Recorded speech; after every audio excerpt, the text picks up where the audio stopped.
Halito, I'm Candace Perkins. And I'm Tvshka. Biskinik TV, Ishlakan Chokma. Welcome to this month's episode of Biskinik TV. For this episode, we're focusing on health within the Choctaw Nation. We're going to give you a look at the new Choctaw Nation Regional Medical Clinic, introduce you to the new CEO of the Urban Intertribal Center of Texas, and we have a doctor on hand to answer your questions about how to get and keep a healthy heart. Less than a year ago, this was just an empty field. Today, it represents a healthy future for the Choctaw Nation. The opening of this clinic just means that there's a lot more services in this area for tribal members. We have surgery, we have a lot of other things that we typically wouldn't have in any other clinic. We do have them at Tallahena, so we're trying to mirror that here, except for the inpatient, of course. The Choctaw Nation Regional Medical Clinic will provide an outpatient surgery center, family practice, and a specialty clinic.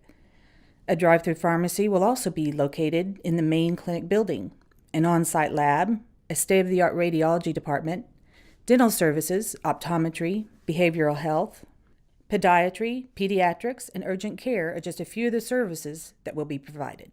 We're going to have pulmonology, we're going to have eventually ENT, we'll have services such as podiatry, cardiology, endocrinology, pulmonology, general surgery, pretty much full service, the same as in Tallahena. That's pretty much what we're looking for. And starting in March, the Employee Health Clinic for the Choctaw Nation will open its doors to employees.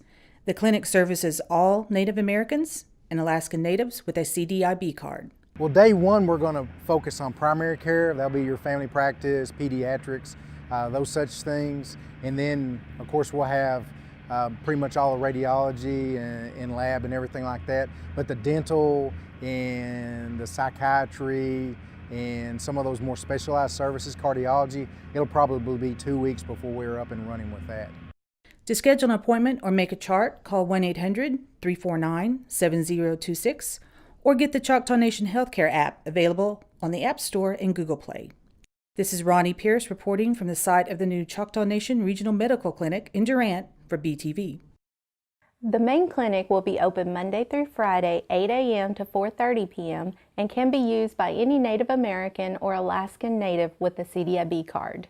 And if you haven't accessed our new healthcare app, you might want to give it a try. You can book appointments, refill prescriptions, and update your information with just your phone. Now we're going to hear from Seth, who is sitting with Dr. Lee. Seth?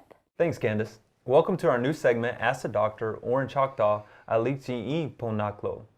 Today we have Eric Lee, DO, a general family medicine provider from the new Choctaw Nation Clinic.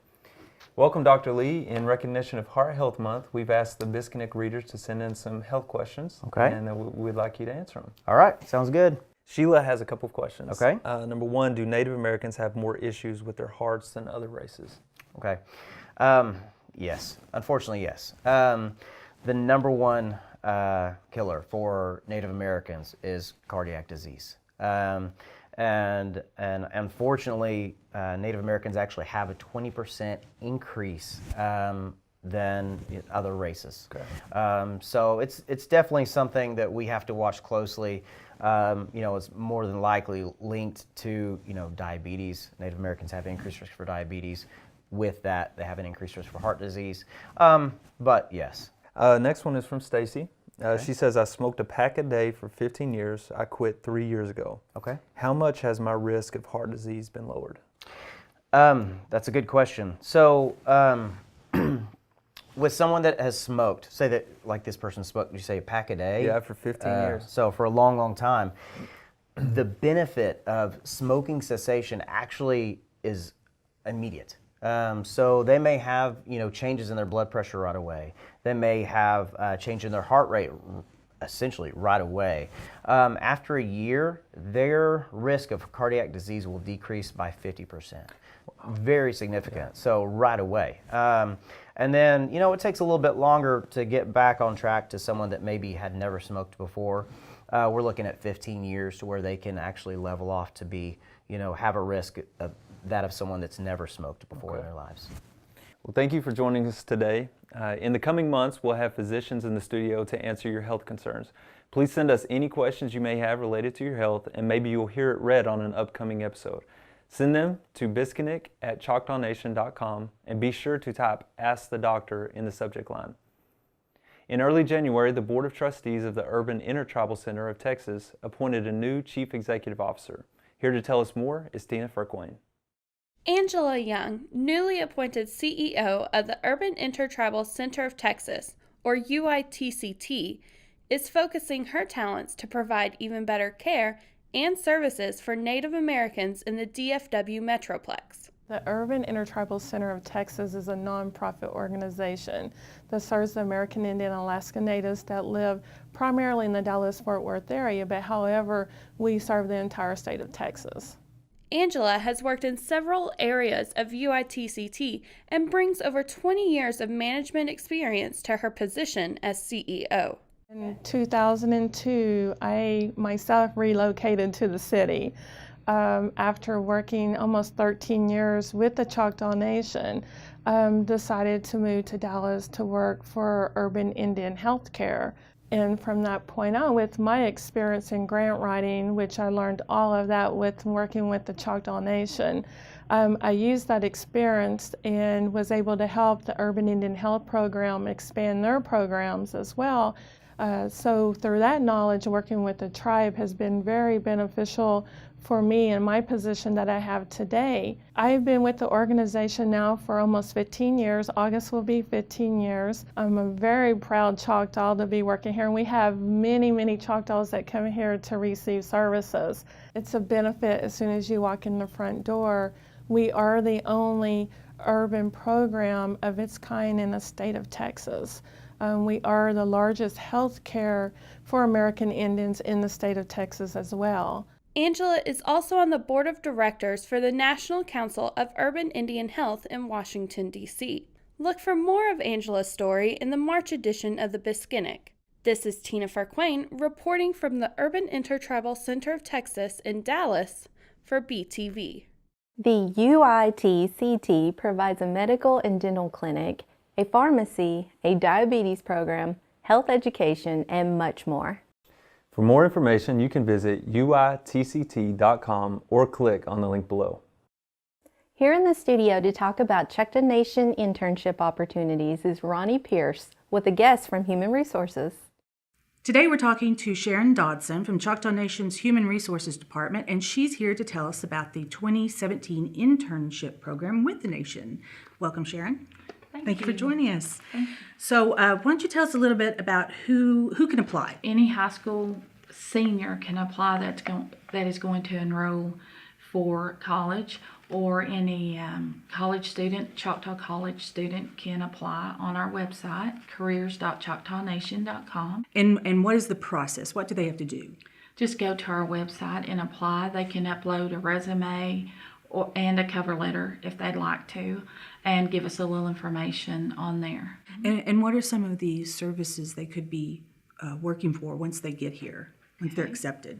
We have jobs posted right now for the cultural department, IT, safety, legal, commerce and government has accounting, and we have a reporter photographer internship posted also. Okay. And once they are accepted into the program and they join one of the service program areas, what will they be doing? I'm sure it's not just administrative work, but what all activities will they be doing? They'll be assigned a project to start at the very first week, and then to finish it the eighth week. It can be a PowerPoint, and then they'll present it to the manager.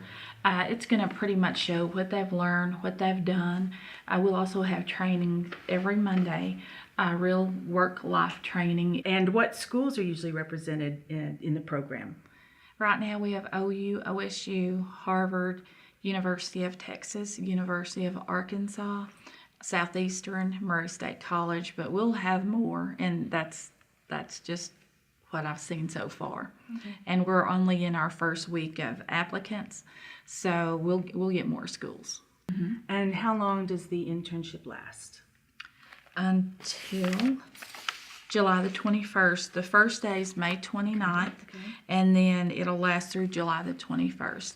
And we'll stop accepting applications in April. Okay, okay. Is there anything else you want to elaborate on? That this is a paid position. It's also a temporary position, but we're hoping to be able to offer full-time employment to some of the applicants after their senior year of school. Okay, well, thank you. Thank you for joining us. Thank and you. Good luck with the program. Thank you for having me. If you need more information, just call the Choctaw Nation's main number, 1-800-522-6170, extension 2302, or go to careers.choctawnation.com. And now back to Seth and Candace. There's housing available for out-of-state interns, but it's very limited, so make sure you apply early. Up next, Kendra Germany is going to introduce you to a modern-day storyteller who is using his talents to tell the stories of Native people. Choctaw tribal member Kyle Harris has been making a name for himself as an award-winning filmmaker, writing a current total of 9 feature scripts, a television pilot, as well as making award-winning documentaries. My name is Kyle Kawika Harris. I am from Spiro, Oklahoma, but I live currently in Blanchard, Oklahoma. I am a public relations director for the Delaware Nation, and I'm a filmmaker.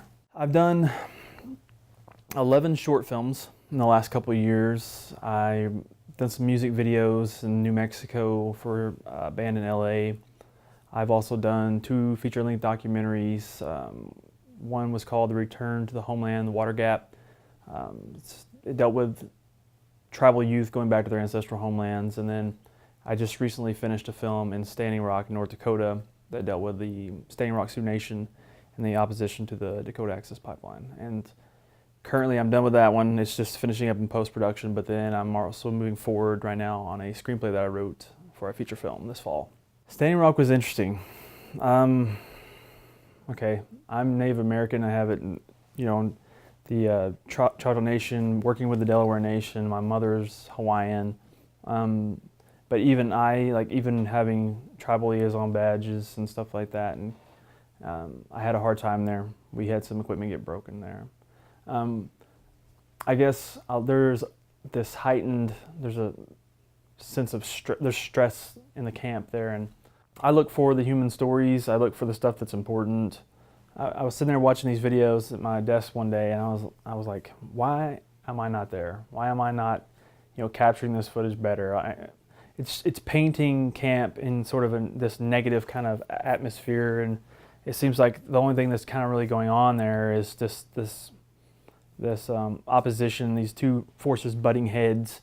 I had a grandpa who was kind of like a historian in a way. He read a lot of old books, a lot of Western books and stuff like that. And most kids growing up that are 8 years old are watching cartoons and stuff. And I was watching movies like Last of the Mohicans and Shawshank Redemption. And I grew up on mature themed films.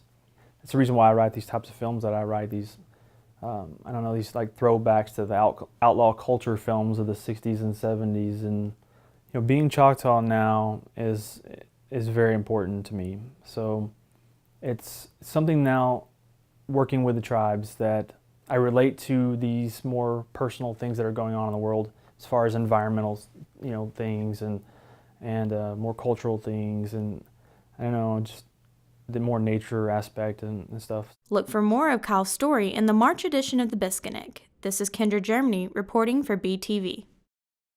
Choctaw tribal members living or working in the 10.5 counties have a new way to stay informed about imminent threats to their health and safety. Here to talk about the new system is Jeff Hansen, the Choctaw Nation Emergency Management Director.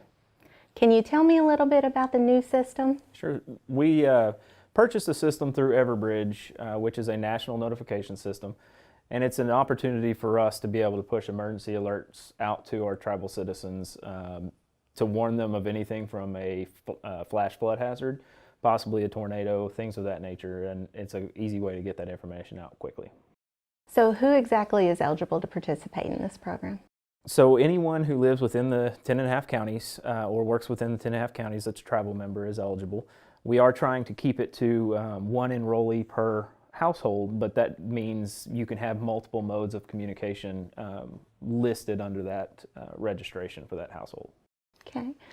So how important is this system to this area? Very, very important. We We have 3 National Weather Service entities that warn for our area for emergencies. Unfortunately, the radars that they use don't really cover the area really well. So they tend to lean more toward caution when they broadcast a notification or a warning. And so having this system will allow us to push those warnings out quicker and get the information to the people in a much faster way. Okay, so once our tribal members sign up for this program, how soon will they receive alerts? So as soon as they enroll, the method that we're using is when the National Weather Service pushes out an alert, it will generate and disperse from the system immediately. So as soon as they enroll and their information is in there, it'll go out to them if they have an alert issued. Okay, well, thank you for joining us today, Jeff. And now here's Joseph Jefferson to show you some of the construction in the 10.5 counties. Halito, this is Joseph Jefferson with your construction update. As the Choctaw Nation continues to make family a top priority, 2 independent living projects will be started in the coming months. Colgate will host a groundbreaking on February 28th for their new Choctaw Nation independent living community, and Antlers will host a groundbreaking on March 3rd for their community. Each community will be placed on roughly 10 acres and will provide 10 houses with about 750 square feet per house. In Durant, the new Choctaw Nation headquarters is well underway. The new headquarters campus is the culmination of planning for years to provide a more streamlined experience for all tribal members and employees. There has been a move committee formed consisting of 8 teams: construction, HR and policy, risk management, physical move, technology, communications, security, and aftermath. This has been Joseph Jefferson with your BTV Construction Update. Here's a calendar of events for February. On the 22nd from 10 a.m. until 2 p.m., be at the Southeast Expo Center in McAllister for the Choctaw Career Expo. If you're looking for a job may be looking for you. Meet with employers across the region and have your resume handy. Interviews will be held on site. If you live in the Tulsa area, join Choctaw storyteller Tim Tingle at the Hardesty Library as he receives a Festival of Words Award on March 4th at 10:30 a.m.